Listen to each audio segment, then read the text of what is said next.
Round की voting 25 मई को होनी है।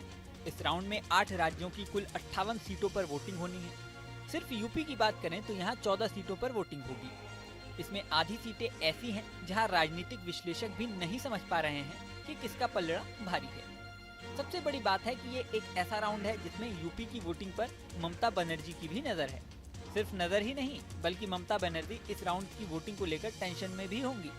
आइए इसकी वजह डिटेल में आपको समझाते हैं। उत्तर प्रदेश में जिन 14 सीटों पर 25 तारीख को वोटिंग होनी है, उन्हीं में से एक है भदोही लोकसभा सीट। भदोही लोकसभा सीट ऐसी सीट है जहां मुकाबला बीजेपी वर्सेस कांग्रेस नहीं है, बीजेपी वर्सेस सपा भी नहीं है, बल्कि बीजेपी वर्सेस टीएमसी है। जी हाँ, यहाँ ममता बनर्जी के कैंडिडेट ललितेश पति त्रिपाठी से बीजेपी के विनोद कुमार बिंद का मुकाबला है। भदोही लोकसभा सीट पर पिछले चुनाव में बीजेपी ने रमेश चंद्र बिंद को उतारा था और उनकी जीत हुई थी। इस बार बीजेपी ने रमेश चंद्र बिंद की जगह विनोद कुमार बिंद को मैदान में उतारा है। यूपी में INDIA गठबंधन के तहत कांग्रेस और सपा एक साथ चुनाव लड़ रही हैं। भदोही सीट सपा के हिस्से में आई थी, लेकिन भदोही सीट से टीएमसी ने ललितेश पति त्रिपाठी को उतार दिया। सपा ने भी ललितेश त्रिपाठी का समर्थन किया है। यहाँ तक कि हाल ही में अखिलेश यादव भी यहाँ चुनाव प्रचार के लिए पहुंचे थे और टीएमसी का झंडा उठाए हुए दिखाई दिए थे। आपके बीच में टीएमसी और इंडिया गठबंधन के प्रत्याशी ललितेश पति त्रिपाठी जी हैं और उनका चुनाव चिन्ह तो भूलते तो नहीं हो। चुनाव चिन्ह,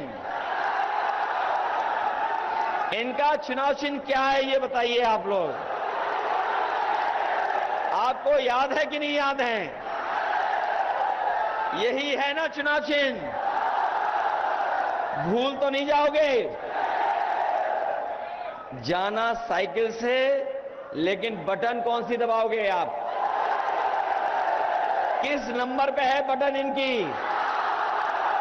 5 नंबर, 7 नंबर पर। ये 7 नंबर वाला बटन मत भूलना। अब इस सीट के लिए 25 मई को वोटिंग होगी। ललितेश त्रिपाठी उत्तर प्रदेश के ही पूर्व सीएम कमलापति त्रिपाठी के वंशज हैं। ललितेश पहले कांग्रेस में थे और प्रियंका गांधी के करीबी बताए जाते हैं, लेकिन बाद में टीएमसी में शामिल हो गए।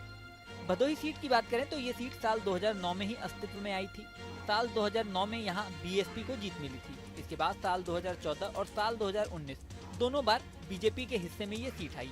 वहीं यूपी की अन्य सीटों की बात करें तो छठे राउंड में सुल्तानपुर, प्रतापगढ़, इलाहाबाद, फूलपुर, अंबेडकर नगर, श्रावस्ती, डुमरियागंज, बस्ती, संत कबीर नगर, लालगंज, जौनपुर, मछली शहर और आजमगढ़ में भी वोटिंग होनी है। बड़े कैंडिडेट्स की बात करें तो इन सीटों पर मेनका गांधी, जगदम्बिका पाल, दिनेश लाल यादव निरहुआ, कृपाशंकर सिंह की प्रतिष्ठा दांव पर लगी हुई है। इसी के साथ राजा भैया और धनंजय सिंह की हनक और रुतबे का भी टेस्ट इसी राउंड में होगा। इस राउंड में जौनपुर और मछली शहर में वोटिंग होगी, जो mafia turn politician Dhananjay Singh का इलाका माना जाता है। धनंजय सिंह की राजपूत वोटों में पैठ है ही, दूसरी जातियों के वोट भी उन्हें मिलते हैं।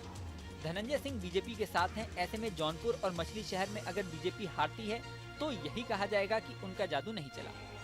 जौनपुर सीट पर बीजेपी ने पूर्व मंत्री कृपाशंकर सिंह को उम्मीदवार बनाया है, जबकि समाजवादी पार्टी ने पूर्व मंत्री बाबू सिंह कुशवाहा को मैदान में उतारा है। मछली शहर से बीजेपी ने मौजूदा सांसद बीपी सरोज को फिर से टिकट दिया है। सपा ने 3 बार सांसद रहे तूफानी सरोज की 26 साल की बेटी प्रिया सरोज को मैदान में उतारा है। जाहिर है इस बार बीजेपी के लिए यहाँ चुनाव आसान नहीं होगा। इसके अलावा कुंडा विधायक और जनसत्ता दल के अध्यक्ष रघुराज प्रताप सिंह उर्फ राजा भैया ने ऐलान किया है कि वो किसी भी पार्टी का समर्थन नहीं करेंगे। पर जिस तरह से उन्होंने उत्तर प्रदेश में एंटी इनकम्बेंसी की बात की और जिस तरह केंद्रीय मंत्री अनुप्रिया पटेल ने बयानबाजी की, उससे तो यही लग रहा है कि बीजेपी के खिलाफ वो बैटिंग कर रहे हैं। राजा भैया का कम से कम 4 सीटों प्रतापगढ़, श्रावस्ती, भदोही और इलाहाबाद में प्रभाव है। इन सीटों पर उनके एक इशारे पर कई हजार वोट प्रभावित हो जाते हैं। इसके अलावा अखिलेश के पीडीएफ फॉर्मूले की अग्नि परीक्षा भी इसी चरण में होगी, क्योंकि इस फेज में हर सीट पर पिछड़ी जातियों के वोट काफी प्रभावी हैं। कई ऐसी सीट हैं जहां अल्पसंख्यक, यादव और अन्य पिछड़ी जातियों का वोट बड़ा हिस्सा है। अब चुनाव में क्या होगा ये तो समय बताएगा। इस वीडियो में फिलहाल इतना ही। बने रहिए न्यूज नेशन के डिजिटल प्लेटफॉर्म पर।